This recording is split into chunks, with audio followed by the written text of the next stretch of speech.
वही तालाब। श्यामला गांव की छोटी तालाब की कई बार चर्चा हुई थी।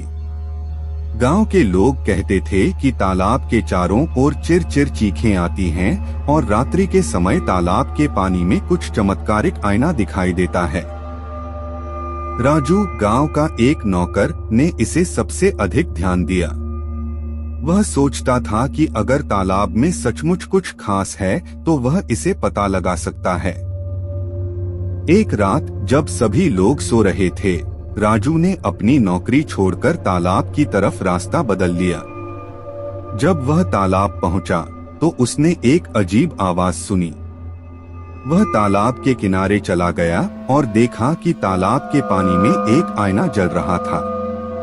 जब राजू ने आईने की ओर देखा तो वह उसके स्वरूप में एक सुंदर स्त्री को देखा जो उसके साथ बात करने के लिए उसके पास आई। वह स्त्री बोली, राजू, तुमने अखबार में पढ़ा है कि तालाब में जो आवाजें सुनाई देती हैं, वह इसलिए है कि तुम्हें यहाँ ले जाने का वक्त आ गया है। राजू को बहुत चक्कर आया। वह स्त्री से बात करता हुआ उससे पूछता है, तुम कौन हो? क्या मैं सपने में हूँ?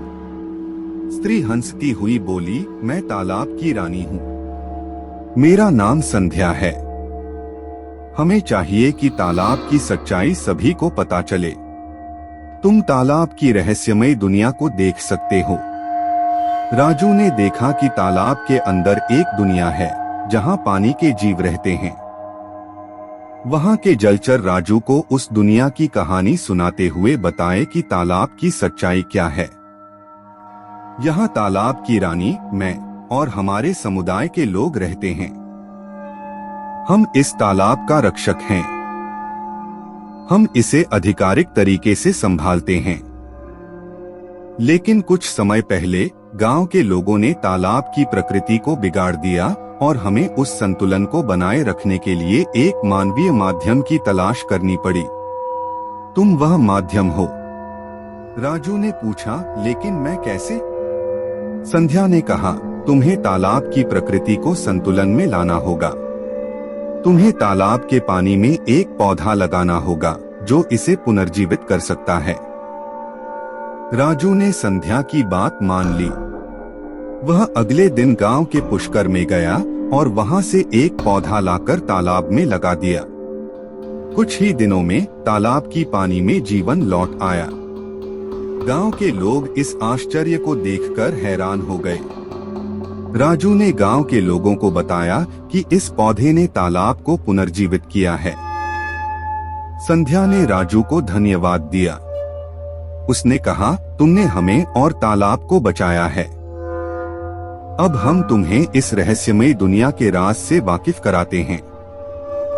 ऐसा ही कुछ अन्य रहस्य बताकर संध्या ने राजू को गांव की सीमा तक ले जाया और उसे अच्छा अच्छा कहने के बाद वह गांव में लौट गई। गांव के लोगों ने राजू का सम्मान किया और उसे गांव का नेता घोषित किया। तालाब की रानी संध्या और उसके जीव ने राजू को सदैव के लिए धन्यवाद दिया। इस कहानी से हमें यह सीखने को मिलता है कि हमें प्रकृति की सुरक्षा करनी चाहिए और हमें हर चीज का सम्मान करना चाहिए, चाहे वह तालाब हो या फिर कोई और जगह।